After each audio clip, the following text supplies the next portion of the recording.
So yeah, Roger's voice locked into. I mean, I know him to be someone who researches strategy pertaining to his use of his own voice in relation to sales and the effects and impacts it has on sales, and feigning ignorance on matters where he's very much an orchestrator or well-informed. He gets off trying to use cliches that make it so he can say, well, technically I didn't say that I didn't know anything about this, but you know, like for instance, oh well, you're telling me then. Makes it sound like you're the person informing me, when it allows him the private right to go, well, I've reserved all I know anyway.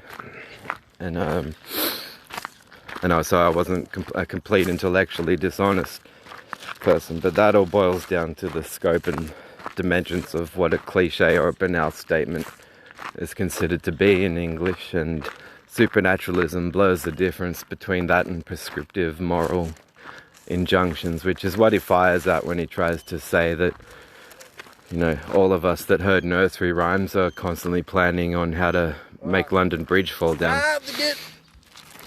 No, I'm not filming you now that you've told me not to film you and threatened me twice. Say something to get Luke home. Yeah, well, let's keep walking. So he's a knob because if your voice breaks and it's deeper than his, and you haven't fingered your mum in Tasmania, his routine is, I want to make a profile about how and why you're insane, but I'll lodge it overseas in the hopes that you won't even know about the legal opportunity to contest it. Okay, Roger, so you did what before you came to the mainland from Tasmania? You fingered your mum, you fisted your mum, whatever you did, tore a rift between you and your father. We know that much. And you celebrate that rift through the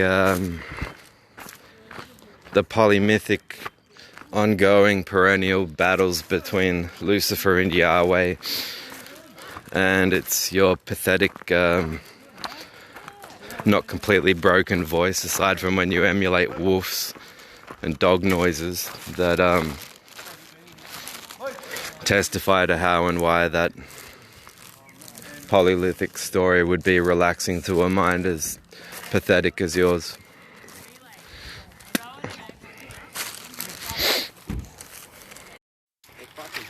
The ideological challenge to him is, well, how can you not have a license to practice the type of research that you practice it anyway, and not say it's ethical, not say it's not ethical, when you've admitted your ethicality comes from a religious education, and then say that you're not practicing religious discrimination when you do research, when you don't have qualifications, display qualifications, or obtain consent from those you involve in your studies, yet consider the studies right to any extent,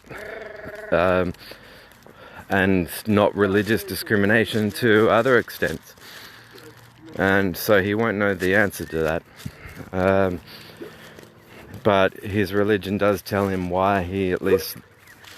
It's the elements back him into a corner of greater loathing upon Christians, but it's only to a certain extent.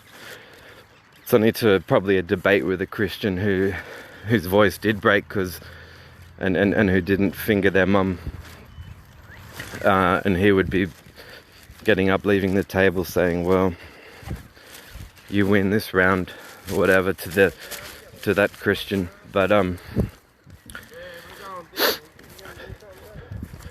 But the view of entitlement is entirely religious. The view that he has the onus to decide what's wrong with you and identify and report on what's wrong with you behind your back, and even if you can't, and represent it to be a duty, a gift to you. It conveniently allows for him to orchestrate kidnap situations while saying, well, you should be thankful. Like, we've given you this illness profile and you should be thankful for it. And the religious mind can do that. You know, the woman in the court who bursts out crying, you see her as a prospective escapee from eschatological religious gibberish, because she's at least crying in the judge's courtroom saying, you know, I just thought I heard the voice of God saying, drown them, drown them. So her own frustrations with motherhood were confused with the voice of a supernatural supreme being. But the fact she burst out crying was impressive, to the extent that you have others going on saying how proud they are. And for Gary Cairns and Roger Tall, it's because with Luciferian sketchings, the tail conceals the anus while being longer than both of their dicks combined together. And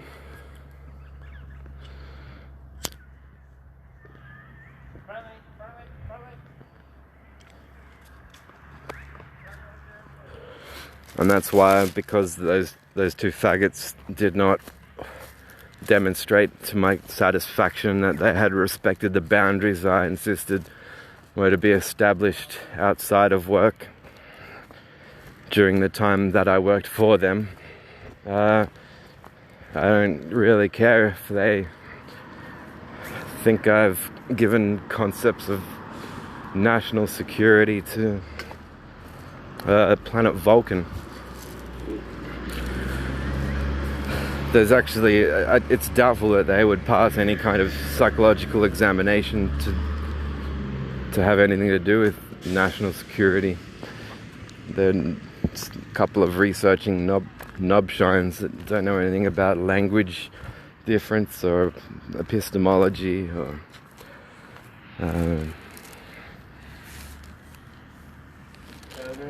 that is true dickheads.